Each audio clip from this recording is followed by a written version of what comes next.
So my name is Jay the Brain. Hey, my name is Jamila Low. I'm Leila Khali. Ik is Moira. I'm Natisha Roberts. Michael Owen Dyson. Roberta Murphy. I'm Shadika Stimut. I'm Tanya Martin. Darren Smith. I'm Veronique. I am Zaitlin Lee Francis.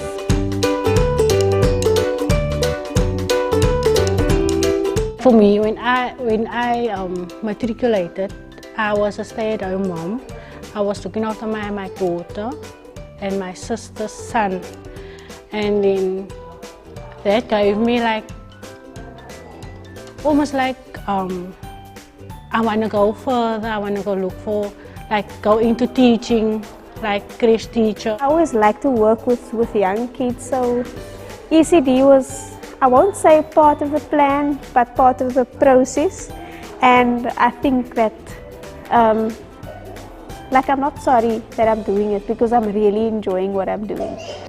I did plan to be like in between that. Like I said, I wanted to be a social worker to help both children with their parents, because I did grow up in Levendale and it was almost my passion to help.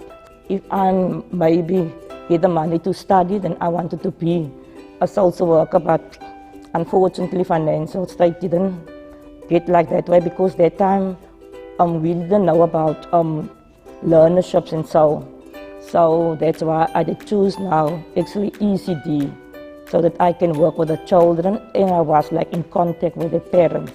I think ECD was never even on top of my mind or something that I wanted to do. I always wanted to go into teaching by all means, definitely. But for me it was more on a high school level, intermediate phase maybe. But ECD, that's never occurred to me. So it happened for me, the shift happened for me basically when I started volunteering at Learning Enrich about September 2020. And I kind of spend a lot of time at Children's House of Lavendale. I think that is where basically my heartbeat was, that I really want to get more involved into early childhood development, because I kind of understood, for me it was all about, investing in the youth, and I wanted to join youth programs. I never thought ECD would be a part of that. So it happened by chance, a privilege that was given to me by being able to be in a classroom space that was say as the Montessori setup.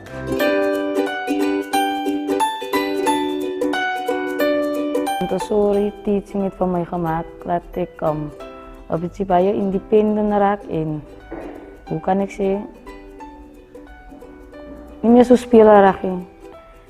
'n bietjie nie strikt op die kinders nie, but ons discipline en so. I actually learned that I actually attended a Montessori preschool. Because while I was doing the course, I was like sitting, and it was like one of those moments where you're like, but I've done this before. And that was when I went home and I said to my aunt, "What, you put me in a Montessori school?" She said, "Yes." I was like, I never knew that. How to speak to kids. Not to just see them as like, I'm your boss, I'm older than you.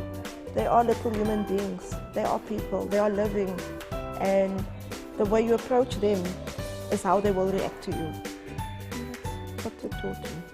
So like I can be a child with them, and that it's just amazing to be a child with them. That's what I've learned. I don't have to be the grown up with children, the grown.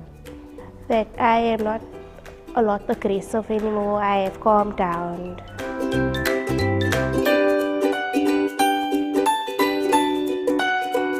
How you see the child like in the beginning, how they run around the class, and now when you apply the Montessori stuff that you've learned so far, and how you see how the child calm down. Afterwards, you don't need to tell the child what to do anymore. That's for me the amazing part about this course. Actually, I can't say, because everything was like stood out for me. But sensorial and mathematics, that was because then I could actually feel Montessori, because it was things that we could touch, and the materials that I had to make, and I was like in it. I didn't want it to stop. My best experience was the maths.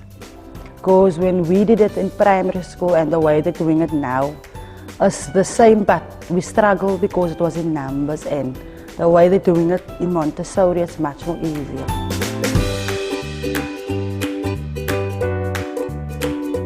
Yes, like for example, when I come in with a calm energy, I notice that they are a bit calmer than they usually are.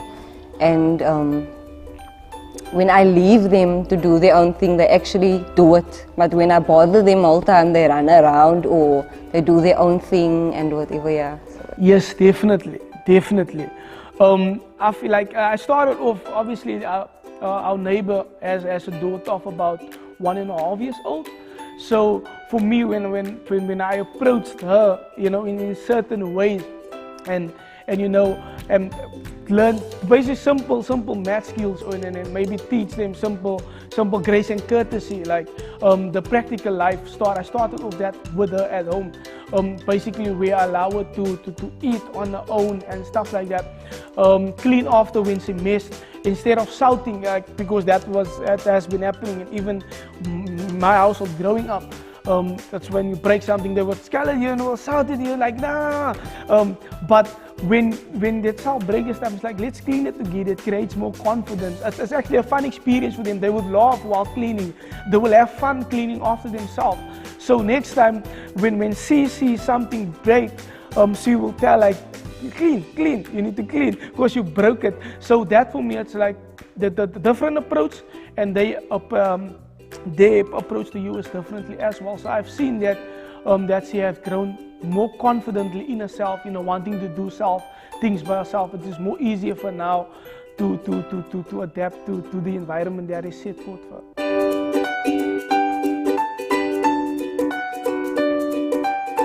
I would really like for us to try and give them a better grounding, because I believe that if you teach a child something well from the start, the mindset is already there, and it can potentially keep them away from the social ills that are around us today, because on every street corner that you look at, there's kids that are hanging around there, and if we can just give them something better, then perhaps we're paving the way for something great in their future.